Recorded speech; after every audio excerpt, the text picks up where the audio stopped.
Hello and welcome to EdTech. My name is Akshay and we are back with a new part of this tutorial series, and today we will learn what is attribute in C#.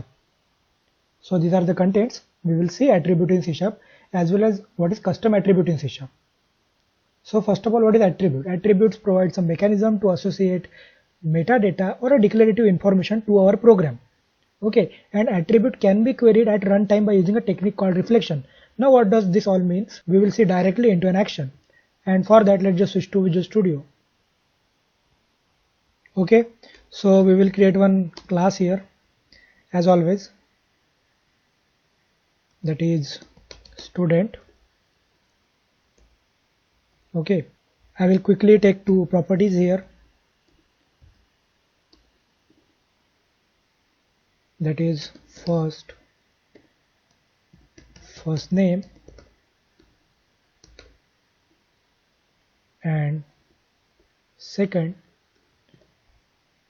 that is last name. And let's just take a method which will print the full name of the student, that is public void print full name,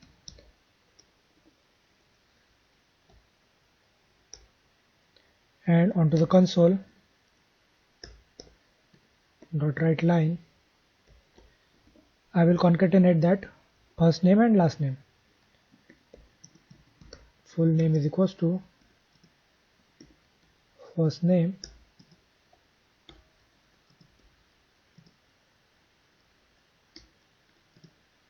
and last name. Okay, and let's just quickly create one instance here, that is student class instance. Student obj is equals to new student. Okay, and obj dot first name is equals to Akshay, and obj dot last name is equals to Borje, and we will call that print full name method, which will print the full name of the student. And if I run this,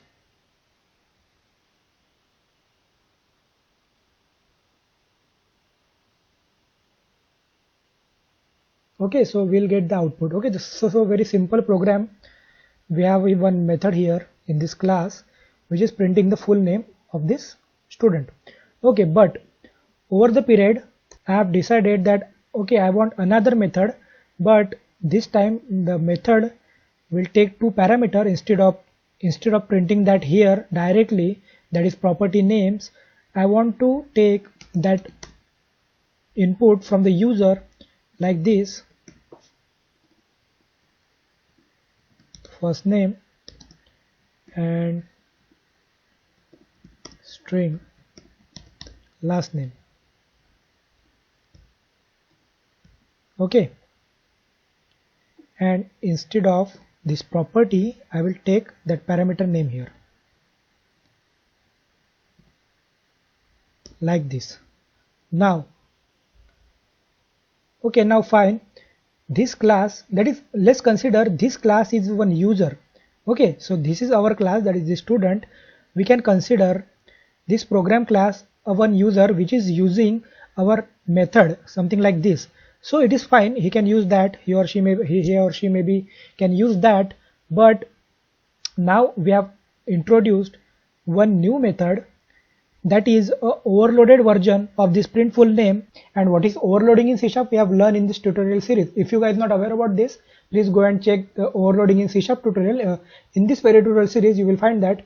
Okay, so in that we have learned we can overload a method having a same name, that is we can have a method with the same name having a different parameter or a type of parameter. Okay, so now we have just introduced one new method having a two different parameter here. Okay, that is we have overloaded this method on the basis of this number of parameter here. Okay,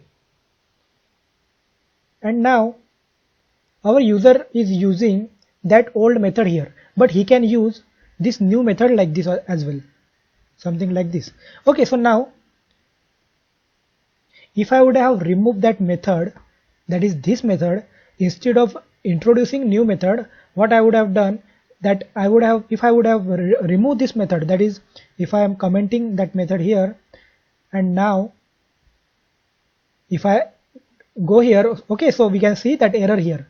It is giving that error. There is no argument given that correspond to the required formal parameter, first name of student print full name.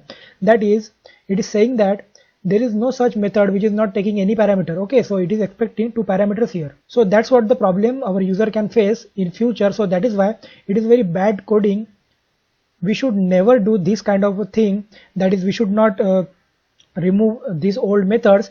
Instead, we can add new methods and we can overload that method. Okay, something like this. Okay, so now our user can do something like this as well. If he or she will do Akshay and Borje, and I will comment this for now. Okay, and if I run this, okay, so it is also giving that output. Fine. But now if my user is using that old method, that is this method, so he can use that, he or she can use that method, but I want to give him some message, some kind of a message that this method is now a old method and there is a new method which we have introduced in our class. He or she can use that, and I want to provide that message to this user that there is a new method with new parameters there. That is, yes, he or she can find that something from here. Okay, if the user has do something like this, so yes, he or she can find that from here. There is a two overloaded version of this print full name, but also I want to provide one message to the user that this message is no longer in use and there is a new method which we have introduced in our class, and now this method is obsolete. Okay, so how we can do that? By using attributes. There is a attribute that is absolute attribute which we can use something like this. Okay, so we want to provide message for this method, that is this method is old now and this method is obsolete. This is no longer in use. So that is why we will provide that absolute attribute here, and as soon as we do that, okay, so if user is using that method, so there is a green line there, that is green squiggly line, and that is not an error but that is a warning. And what that warning says, student.print full name is obsolete, and that's what we use attribute for. Means it is only one way of using attribute, that is this obsolete attribute used for, and there are n number of attributes which we can use for the different purpose in our code. Okay, so now if I run this, the compiler will allow me to run that. Okay, compiler is allowing that to run, but it is also giving that warning that this method is obsolete. So and why it is giving that? Because we have used that absolute attribute over here, and that absolute attribute is nothing but giving some more information about this method. That is, it is giving some declarative information, or what we can say, it is giving a metadata about this method. Okay, and that's what mentioned here. Attribute provide a mechanism to associating a metadata or a declarative information to our program, and that's what we have done. And second point, that is attribute can be queried at runtime by using a technique called reflection. Okay, so let's just see that.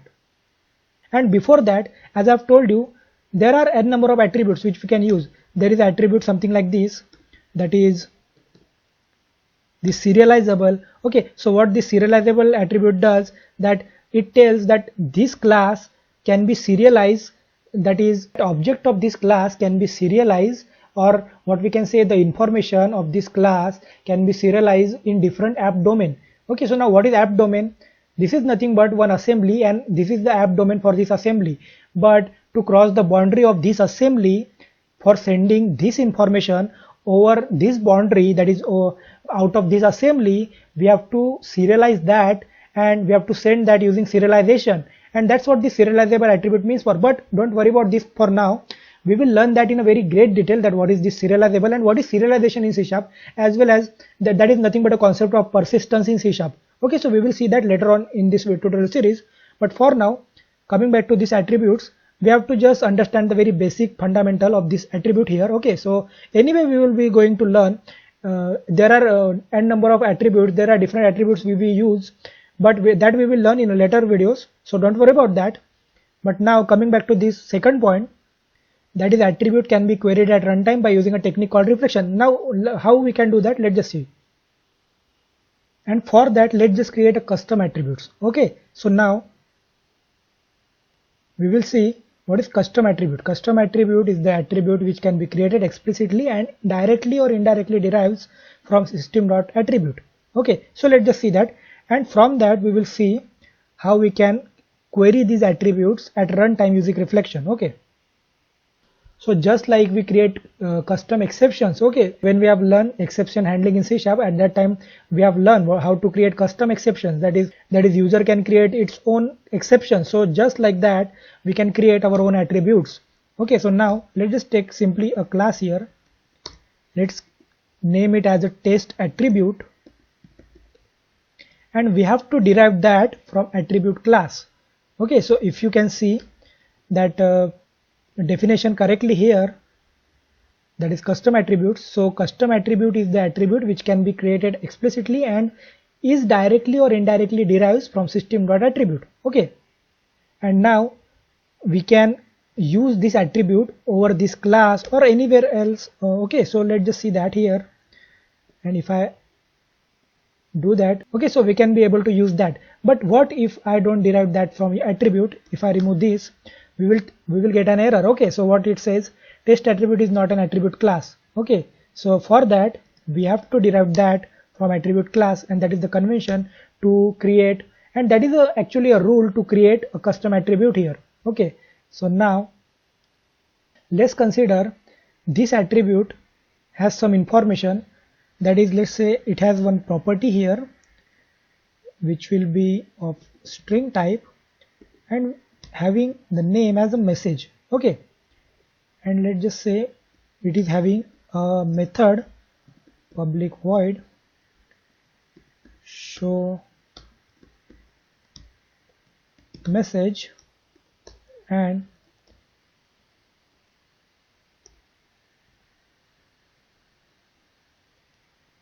or maybe it will return that message instead of showing that. Okay, return message. All right, so this is how we can create a custom attributes. Okay, so just like all the other attributes that we can use, that is this serializable, non-serialized, okay, or this obsolete maybe.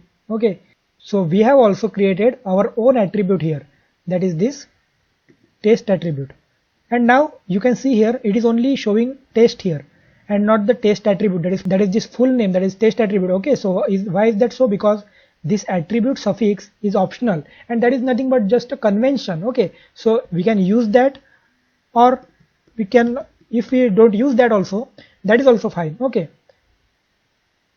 that is nothing but a convention only. So from that we can say this is an attribute and nothing else.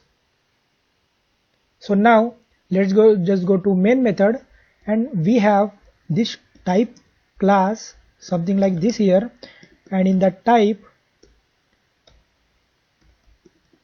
there is one method that is get type, and this is nothing but the part of reflection, and we have learned reflection in just the previous tutorial of this tutorial series. If you guys not have watched that, please go and check that first in order to understand this better, because I'm not going to repeat the reflection concepts here, I will be directly using them. Okay, so now I will use this namespace here,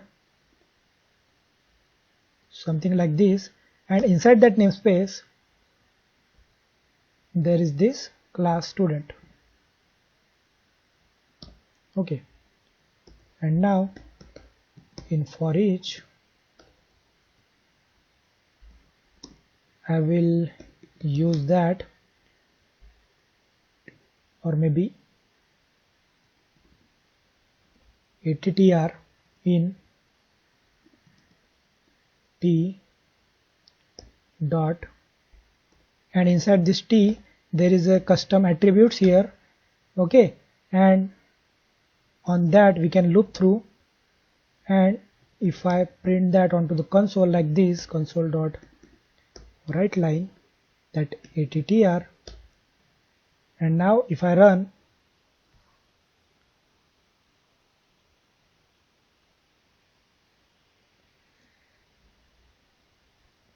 okay, so it is showing. Now you can see that which we have used that attribute, it is showing that attribute onto this console. Okay,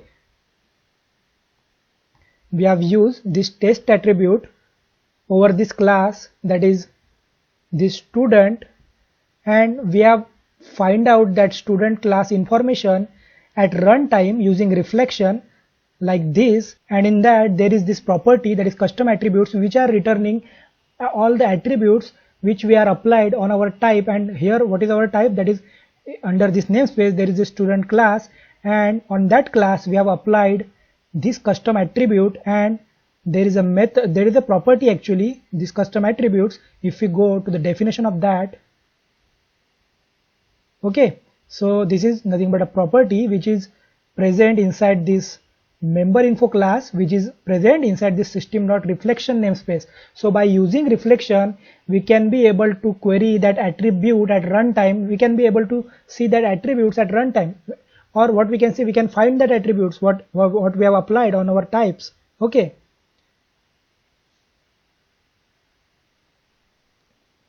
now is that so? Can we only find out the custom attributes that we have applied on our types? No, we can find out any kind of an attribute. If I would have used that serializable attribute here on my type, so, and if I run this now, so we can be able to find out that as well. So whatever attributes that are applied on our types, we can query that, we can find out that in the runtime by using this reflection. And again I'm repeating, so reflection.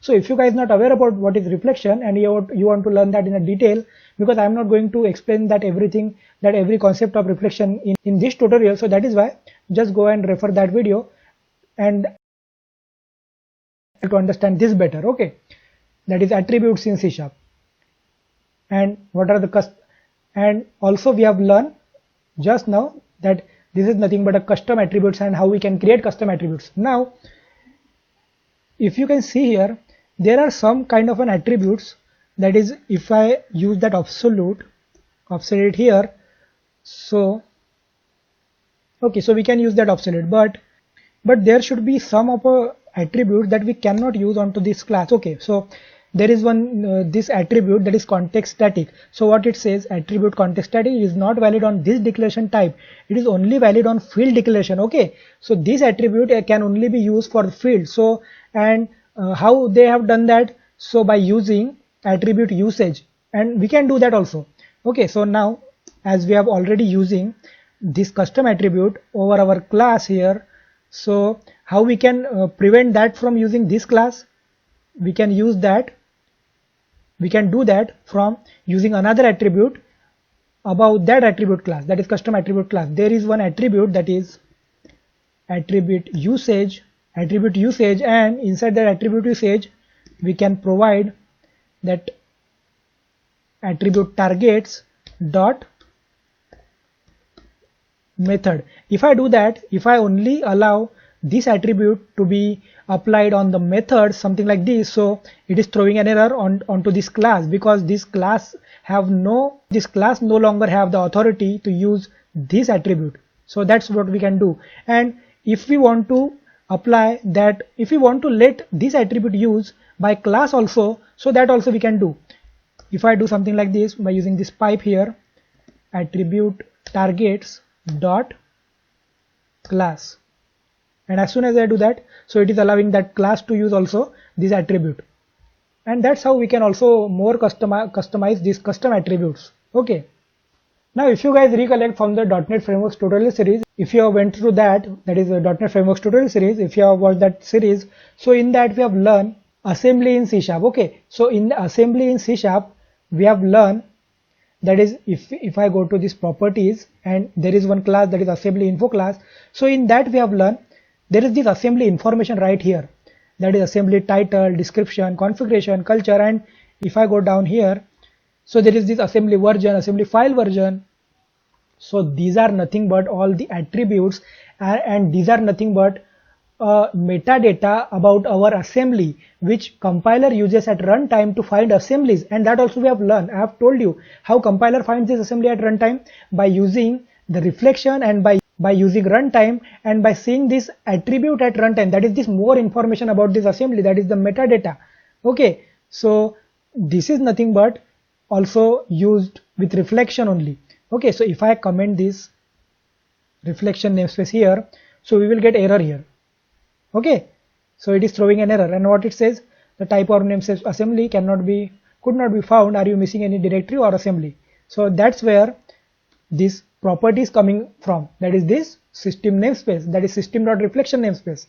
So compiler also uses that is reflection only to see assemblies metadata at runtime, and that also we have discussed in the previous tutorial. Okay, so this is nothing but all about the attribute, and this is a very basic information about the attribute, but in this tutorial series, so we will learn more attributes that are used in C#. So don't worry about that, but this is the enough information to know attributes, and that's how we create custom attribute also, that we have learned in this tutorial. Okay, so now let's just quickly see the summary.